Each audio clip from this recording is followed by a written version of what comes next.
I want to tell you a story. The writer Luke told it centuries ago, and today you will hear it with different voices. Sit back and imagine it. When the time drew near for the Ontario Northland bus to pull out of the station in Timmins, Jayden gathered up their courage for the journey to Toronto. They were decked out for pride. They would not have had time to change before the parade, so their full rainbow regalia was on display on the bus. There were more than a few looks from people who were more inclined to be carrying backpacks or duffel bags than a fabulous hand-painted satchel their BFF Tiffany had given them for the holidays. But it was a must because it matched their fabulous shoes perfectly. The day before, some of Jayden's friends had spent the night in Sudbury. As the bus pulled away, Jayden got a text from their friend Hollis saying, "Are you ever lucky you weren't with us last night? We went to this club, but when we got inside, everyone was staring at us."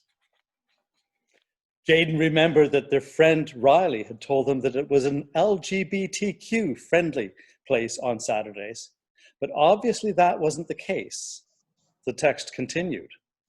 As soon as people heard we wanted some rainbow drinks and that we were headed for Pride, the whole place chilled. Reading it, Jayden chilled too. They knew what could happen in these kinds of situations.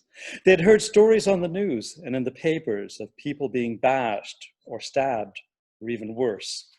Jayden texted back to Hollis. Well, luckily, there were enough of us that we just gave them a look of death and then took off. But it was an X-Men moment. Seriously, I wanted to stare them down like Storm. It would have been so cool because we could have zapped them with lightning bolts and incinerated the whole club. Jayden imagined that in their mind, and it seemed like a really great image, but then realized that even if that was possible, it really wouldn't change much.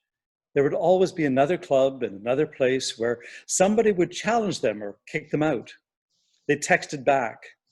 It wouldn't really accomplish much because there will always be stupid people that just don't get us. Hollis responded. Yeah, I know. But we have each other, right? And we're a mighty fabulous power when we stick together. Jayden obviously laughed a little too loud on the bus at that response because there were a few people now staring at them. And not just because of the fabulous satchel, but there was one young woman sitting just over and across from them.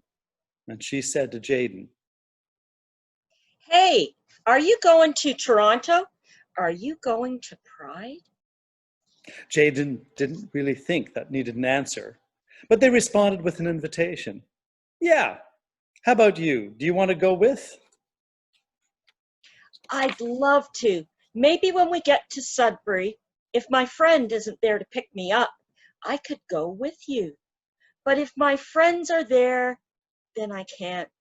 They don't know I'm a lesbian." Jayden learned that her name was Rebecca and that she grew up in Timmins as well.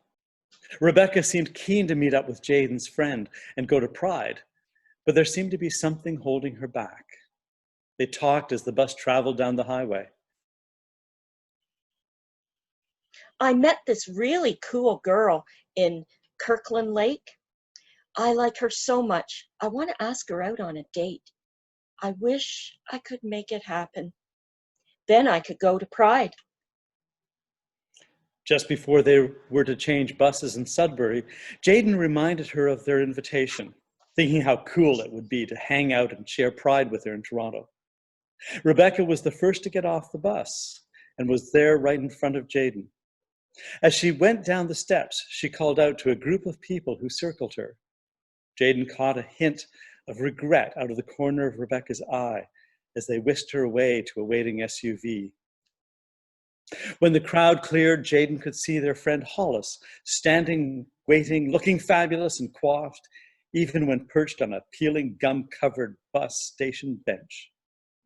They hung out for a bit, but it was pretty boring, so they sat with their Tim Hortons frozen raspberry lemonades and sipped and chatted and got more excited about the trip to Toronto.